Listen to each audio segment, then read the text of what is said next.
The modern games industry is dying. I mean, of course it is. Think about it. It's pretentious, it's lame, it's woke, it's political pandering. They try to tell you that they're better than you, they try to tell you what you should and shouldn't like. And the worst sin of all, it's boring. I could honestly forgive all of the rest, but not since it's boring. Boring is where I draw the line. And every time I hear the Western developers getting laid off, I don't know about you, but I smile. Because an angel just got its wings. Every single person working in the modern day Western AAA industry, in my opinion, is guilty by admission. Guilty by acquaintance, and absolutely does not deserve any pity at all. You know when the game's journalists start saying, "Oh no, look at the firings of the game developers, it's such a bad thing." You know something's wrong there. You know that these people are actually not on your side. You know that these people are probably in the shadows talking about how to stab you in the back. These people are not our allies. They were never our friends. They destroy everything we like. They do not deserve pity. That is the modern Western AAA developer, and a lot of other modern day developers also. Okay, Sweet Baby Inc. is not exclusive to AAA gaming. Oh no, they also work with a bunch of indie games that are absolutely, well, garbage now. Every single day, the gaming industry continues to lose more and more people. There are more layoffs now than there's ever been. In the last 2 years, we have over 40,000 layoffs in the gaming industry, and it is only continuing to climb. That is not even including subsectors. Get rid of the trash. Get rid of all of them. Get rid of them and be happy that they're gone. No regrets, no nothing. If they didn't want to be redundant, maybe they shouldn't become activists in a sphere where activism is a bad thing. Maybe a little bit of consequences for your actions. Tech companies that have been laying off people that might have did work for some studios and whatnot. It is a bloodbath out there. Now, today, we are going to be talking about a particular studio that has made some video games that I've personally enjoyed, which is Eidos Montreal. Now, this particular studio is one of the studios that I actually think did pretty decent work, even considering that they're from Montreal, and we all know how certain studios from there tend to act. This studio really wasn't that bad. They are most famously known for Deus Ex Human Revolution, the Tomb Raider series, the Thief series, and they are clearly involved in some other projects that have completely flopped, like Marvel Avengers, for example, the upcoming Fable. Oh, jeez, was a bad one. But again, look at all the things that he's mentioning. All of those things that were good, they're like 10 years old roughly at this point. That's just the reality. And every game past that point is, a disaster. It's an absolute complete mess. A Marvel's Avengers was beyond trash. If you have not seen it, don't. It's just really bad. That nobody has heard from, and even Marvel's Guardians of the Galaxy that I personally enjoyed, but I feel like got completely destroyed because of the bad faith that came from Marvel's Avengers. In today's video, we're going to talk about some recent announcement regarding Eidos Montreal and the fact that after just laying off a bunch of people not that long ago, they are officially firing even more people now. Good. And they are confirming the cancellation of 2 projects, both of... Now, granted, I will say one thing. First of all, 40,000 devs probably does sound a lot. Again, in my opinion, it's not nearly enough. And the reality is, it actually, unironically, is not enough. 40k developers fired in the, last year or two? It's not even 10% of the developers that exist in the Western Hemisphere working on these games. And the reality is, oh no, Ubisoft fired some devs who made Assassin's Creed Shadows. First of all, you should be happy about that, obviously. But second, well, have no fear, they're probably off making Mass Effect 5 now, because obviously. Sadly, obviously. Yeah, that's how it works. It's just a the games industry is sadly just a revolving door. Too many activists are in, too many activists call the shots, so a shitty activist can be fired and literally get a new job in the next, week if they feel like it. And still drink their coca fraccia lattes every single day and do like 2 hours of actual work, maybe if you're lucky. It's really bad. The whole gaming industry needs a purge. which I would actually look forward to had they actually released.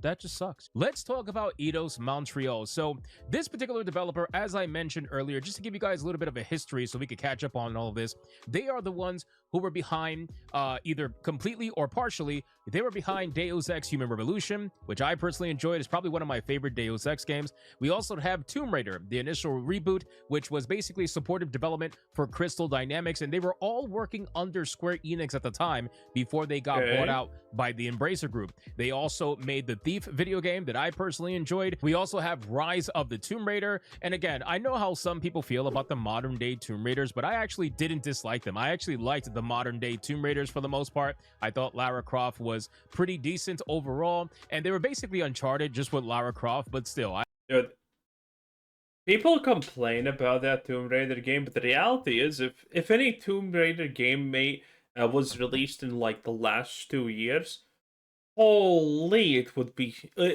If you dislike this, then trust me, any Tomb Raider game that was released in the past 2 years or 3 years would have probably been 100 billion times literally worse. Okay, you know the protagonist would be some kind of a woman-looking man. I actually enjoyed the games. I'm not gonna sit up here and pretend like I hated the game. And then, of course, in 2016, you have Deus Ex Mankind Divided. You have Shadow of the Tomb Raider in 2018, and this is when things started to get really bad. You have Marvel's Avengers in 2020, where they did supportive development with Chris.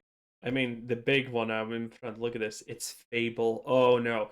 If you follow this channel, by the way, like the video right now. Do it. It takes less than a second. I greatly appreciate anyone who does it. It does help, and well, you know, it does actually impact the algorithm a lot, in fact. So please, help the channel out, like the video, maybe subscribe, and leave a comment. I don't know. It's your choice. But please, like the video. It takes less than a second. Thank you for everyone who does it. I appreciate it.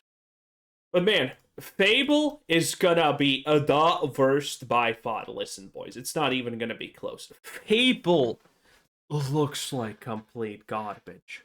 And the Fable cope is beyond reason at this point, okay? Fable is gonna completely Fable is gonna be the easiest, the biggest flops ever. Oh my god. Crystal Dynamics and this own particular studio together and was published by Square Enix. This particular video game is what started a massive downfall for Square Enix and also for Eidos Montreal. This game did so bad that it ended up just completely getting destroyed within 1 year's time. The game no longer exists from any kind of real, live service level like it tried to when it first released. Nobody liked this video game. And unfortunately, after that, a video game that I actually personally enjoyed, which was Marvel's Guardians of the Galaxy, that game released in 2021, and unfortunately, I believe that it didn't do as well because, quite frankly, people were very put off from the first Marvel's Avengers game from 2020. Marvel's Avengers Guardians of the Galaxy, or whatever it's called, I wonder if he's alone in liking it, because I did not pay attention to it. I did not check it out, but most people said it's actually really bad. Like, the super majority of people kind of said it's just bad. Even year before. And the best praise for that game was, well, it's not really good, but it's not the worst. That was kind of the best praise I have heard. Before this game came out. That game ended up putting such bad faith into people that they didn't even want to look at Marvel's Guardians of the Galaxy, and those that did found out that it was actually a pretty good game for the most part. And now they haven't done a single damn thing since Marvel's Guardians of the Galaxy because, well, the only game that we can confirm that they're actually working on with Playground Games is Fable, the 2026 supposed video game Fable that has been in complete development hell. Nobody knows what's going on with the game. We haven't seen or heard from the game in a long time. The cope of people talking about how Fable is going to be good because, oh, it's actually good that it's in development for 13 years. All the good games have been in development for 10 plus. The cope surrounding Fable is absolutely insane at this point, okay? The cope surrounding Fable is literally 10 times worse than the cope surrounding Borderlands 4. And the cope surrounding that game was ginormous. And obviously it was through and coping because it was a bad game, and the story was the worst that we... Again, Borderlands 3 had a better story than 4. Prove me wrong, you can't. Who is the timekeeper? What does he do? What are his goals? What are his motivations? What is his personality? No one fucking knows. At least Borderlands 3, you actually knew what's up. Jesus. But in any case, Fable is gonna be so bad. And the cope, when this thing drops, people are gonna be like, I really like the new Fable. I really like it. It's very fun. It's gonna be a spectacle, boys. Listen, when Fable launches, it's gonna be something special. Time. Last I remember, there was a trailer that was showcased, and I thought the trailer looked okay. I also think they changed the main character a little bit. No, the trailer looked pretty bad. From whatever the hell they initially showcased at the beginning to what they showcased in the latest trailer. Now, I didn't see a difference. Now, granted, she's not exactly where I feel like she should be at, but still, ultimately, I feel like they definitely did change. I feel that there's no difference, in fact. Character slightly, but I think it's too late. I think people have their minds made up regarding the upcoming Fable, if the game is even releasing. We honestly don't even know at this point. Now, here's the thing. Eidos Montreal just recently announced that they are going to be hit with more layoffs. It is absolutely destructive what is happening right now with Eidos Montreal. Nice. It says over at Insider Gaming, Eidos Montreal, the studio known for developing Marvel's Guardians of the Galaxy and supporting games like Tomb Raider and others, has had more layoffs, and over the last week, a number of now former employees have took to LinkedIn to announce that they were no longer with the company. One particular gameplay director, Samuel Daher, said, "Hey there, was working at Eidos." I mean, can we just please get a resurfacement to the Legacy of Kain franchise, okay? It's really good. I really like my vampire games, thank you. Loved it and would have stayed, but times are difficult. In total, at least a dozen or more people are now looking for work. This is the second known wave of job cuts at the studio after 75 people were let go back in March. At the time, it was said that the layoffs were done due to mandates coming to an end. Now, you're probably thinking, geez, how many more layoffs are going to be happening? This is unbelievable. Well, apparently, they are already telling people that more are on the way. This is not the end of it, which Good. I can't pretend like I'm surprised, but it's not the end of it. After those projects wrap up that they're working on with Microsoft, which right now, they're working on Grounded 2, and they're working on Fable. Fable obviously is unknown right now, and Grounded 2 is in early access. They're essentially saying that once those two games are wrapped up, there are going to be additional staff reductions that have already been forecasted for the company. So these people are working under certain conditions where they know that some of them are going to lose their jobs once this particular project is over. They're working on the project for now, but this is only, this is a finite amount of time. This is going to be the end for certain people. They just don't know who is going to be the end for. So now that we know this, I want to talk about the games that have been announced that have been canceled, because this is where it hits the worst for me personally. Okay, now I have not heard the games that have been canceled, but honestly, I never really get too mad about the games that have been canceled, because I don't trust the companies that are gonna make those games in the first place. So those games being canceled is just saving me heartache in most situations. So I'm kind of fine with them being canceled. I don't really care that much. I know a lot of you do, but that's fine if you do. I personally just don't. I could not care less. I don't trust these companies to make these games. I don't want to see these games. And a lot of people are slowly also getting this perspective, mostly thanks to Bethesda. Thank you, Bethesda. You did great in opening the eyes of people.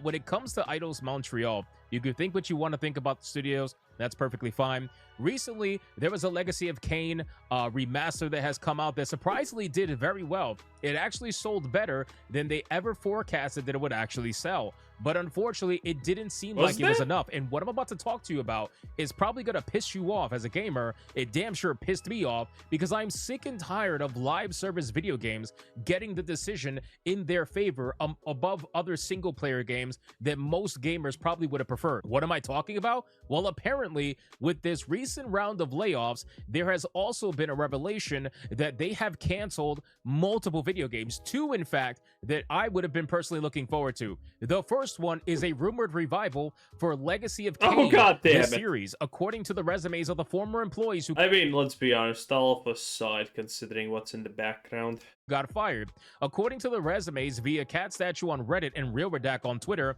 of Samuel Daher. But the Legacy of Kain would have never worked in the modern day. That's the reality of it. Okay? A Legacy of Kain is very much there's objective bad guys.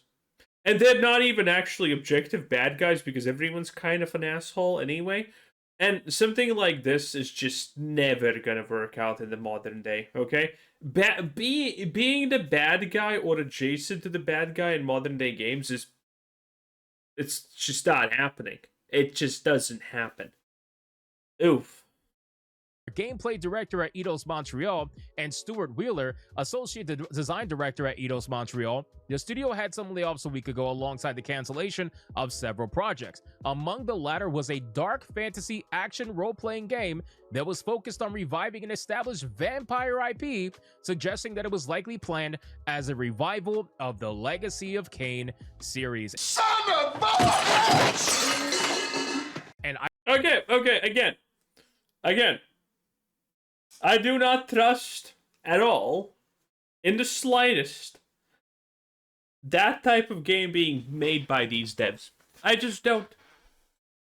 I gotta tell you guys, man, having the Legacy of Kain remasters remind me that, damn, I would love to see a modern version of Legacy of Kain. And I know what you're probably thinking. Do you really want to see a modern version of these older video games? Because chances are it could be completely messed up. And you're right. It could absolutely be completely messed up. But what if they didn't mess it up? What if they actually were able to do a good job with it? I think a Legacy of Kain true... I don't know. Modern Legacy of Kain with good action combat, graphics, gameplay, story, everything. If they truly were able to properly revive the series, that would be an incredible thing. Truly, that would be an incredible thing to witness, and I would have been the first one there to support a really good remake or revival, whatever you want to call it. I would have been the first one to do so if it was actually good. Now, the other side of this is that there has been an announcement that there is another cancellation. It is not just a dark fantasy action role-playing game that was focused on that, but apparently it was also a sci-fi stealth game, which everybody is saying was possibly another Deus Ex game.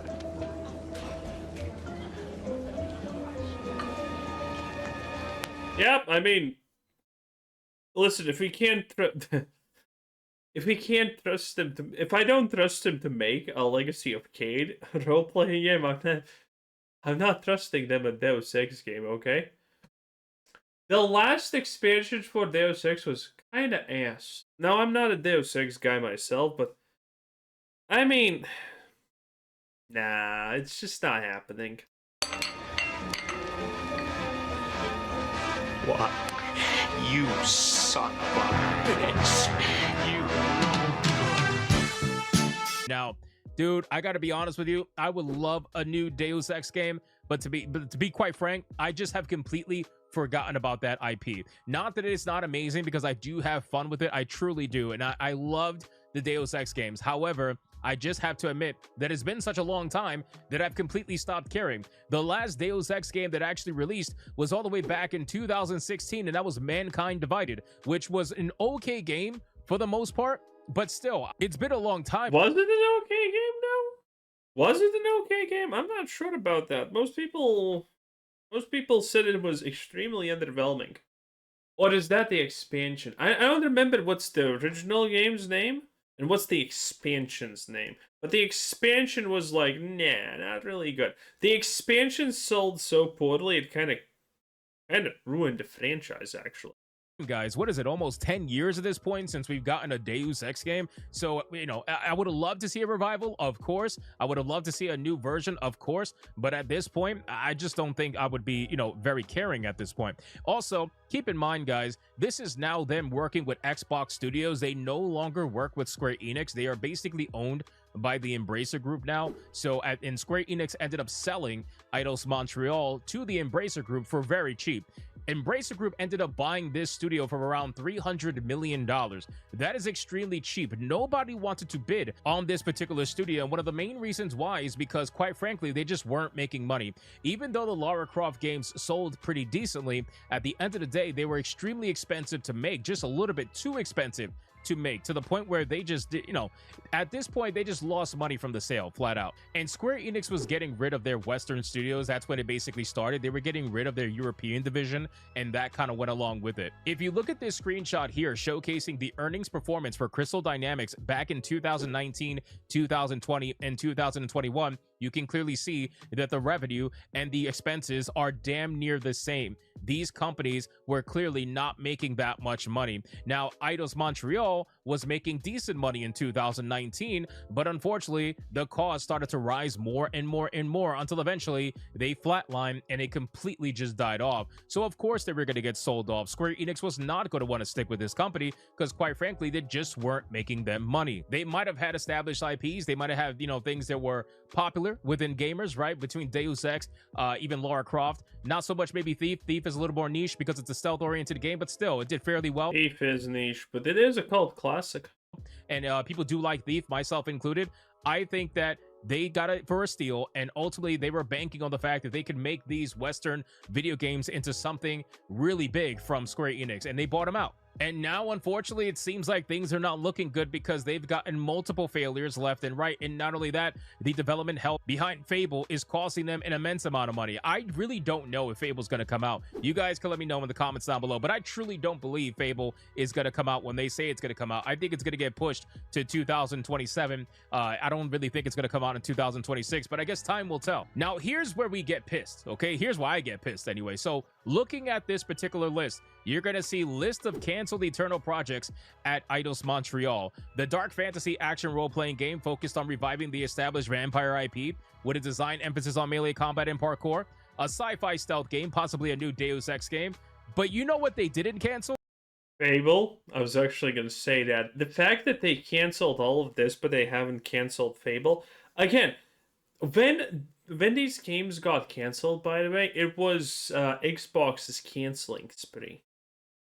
It was during that period when Xbox was like, well, yeah, Vogue has now probably cost us like $2 billion in revenue at this point, to be kind, honestly, because they had so many disasters in a row, like Jesus. And Xbox was literally canceling all of the titles that looked woke. Perfect Dark got canceled. How many other things got canceled? There was a bunch. But Fable wasn't canceled, even though Fable was like one of the, oh my god, wow, how is this still live? So I think Fable still can technically get canceled, but at the same time, I think when a game has been cooking in the oven for like 15, well, not 15, but 11, 12, 13-ish years at this point, you're gonna release it no matter how bad it is, because at that point, otherwise you're gonna probably also be developing it for 20 and 30 years if you don't release it finally. It just has to be released because there's no other way. You know what these sons of bitches decided to keep over a single player experience like a Legacy of Kain revival and a Deus Ex game? You know what they decided to keep a 3v3 competitive esport game. That's even better. Set in a futuristic universe. They decided to keep a game like this, a live service potential game, over a Legacy of Kain revival and a Deus Ex brand new game. Am I crazy or are they crazy? There's no way that you saw this is why like the corporate side of gaming truly just doesn't understand what gamers want. And I get it, man. They're looking at it from a dollar perspective. They're looking at a potential 3v3 esports style video game that will allow them to monetize and make money. But here's the truth. You guys are going to come out with a live service 3v3 game, and even if it does well in the beginning, it will be... What the hell is this? In any case, that was Hypnotic, 10 out of 10. Well, you know how this thing works. Bye.